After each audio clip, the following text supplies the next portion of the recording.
নমস্কার।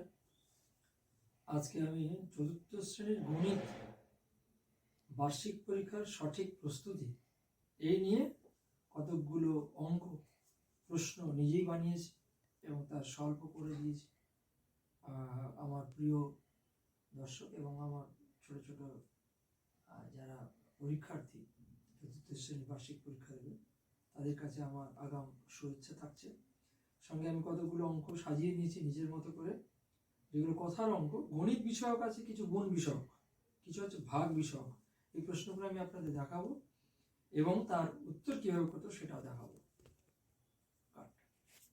প্রথমে গুণ বিষয়ক কথার অঙ্ক কিছু বলবো।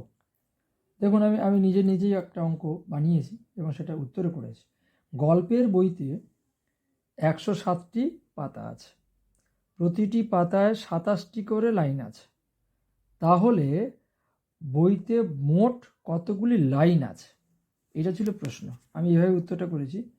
একটি পাতায় 27টি লাইন আছে, সুতরাং 107টি পাতায় 107 ইন্টু 27কে গুণ করলাম পাশে, দেখা যাচ্ছে গুণফল দাঁড়াচ্ছে 2889টি লাইন আছে।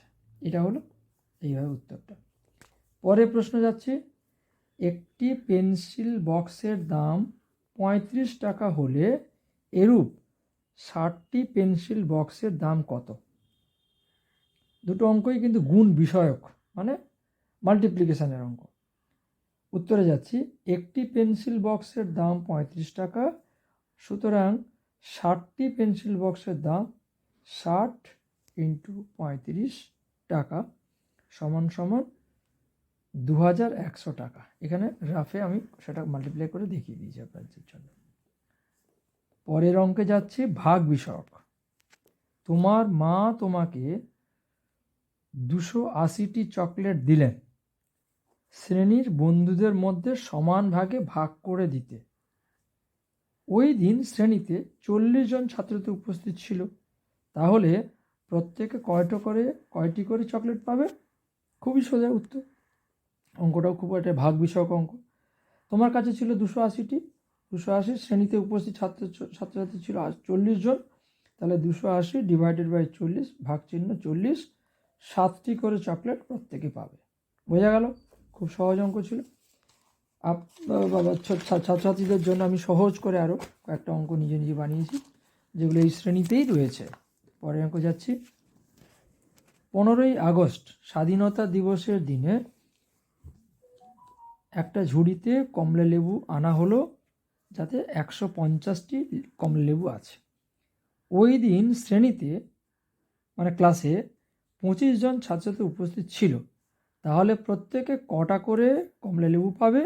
খুব সহজ প্রশ্ন। উত্তর এরকম, 150 খানা ছিল একটা ঝুড়িতে, 15 জন উপস্থিত আছে, তাহলে 150 150 ভাগ চিহ্ন 25টি লেবু অর্থাৎ কমলা লেবু সমান সমান 6টি করে, তাহলে প্রত্যেক ছাত্রছাত্রী 6টি করে কমলা লেবু পাবে। আমি তারপরের অঙ্কে চলে যাচ্ছি। একটি বালতিতে 10 লিটার জল ধরে, মানে বালতিটা 10 লিটারের বালতি, ঠিক আছে? তাতে 2 লিটার 350 মিলিলিটার গরম জল আছে, আর কতটা ঠান্ডা জল দিলে বালতি সম্পূর্ণ ভর্তি হবে? প্রশ্নটা এভাবে লিখেছি আমি। তাহলে আমি প্রথম লিখব বালতিটা 10 লিটারের বালতি, তাহলে 10 লিটার মিলিলিটারের জায়গায় আমি 00 লিখতে হবে। 3টে শূন্য, কারণ এটা 3 ডিজিটের মিলিলিটারটা জল ধরে। সেখানে রয়েছে গরম জল 2 লিটার 350 মিলিলিটার, ঠিক আছে? তাহলে এখান থেকে একটা মাইনাস বিয়োগ করব। বিয়োগ করলে 1000 থেকে 350, 00 থেকে যায় না, তাহলে এখান থেকে লিটার থেকে যখন মিলিলিটার যাবে, তখন 1 লিটার 1000 মিলিলিটার। 1000 থেকে 350 মিলিলিটার বিয়োগ দিলে 650 মিলিলিটার। তাহলে এখানে 9 হয়ে গেছে, 9 থেকে 2 গেলে 7, তাহলে 7 লিটার 600 মিলিলিটার ঠান্ডা জল দিলে বালতিটি সম্পূর্ণ ভর্তি হবে। এই হলো উত্তর। আমি তারপরে প্রশ্ন যাচ্ছি। পাঁচুর মা 7 লিটার দুধ নিয়ে বেরোলো, মানে উনি দুধ বেচেন। প্রথমে রিনার বাড়িতে 1 লিটার 500 মিলিলিটার দুধ দিলেন, হারুর বাড়িতে 750 মিলিলিটার দুধ দিলেন এবং শেষে আমাদের বাড়িতে 2 লিটার 250 মিলিলিটার দুধ দিলেন, তাহলে তার বালতিতে কতটা দুধ থাকবে?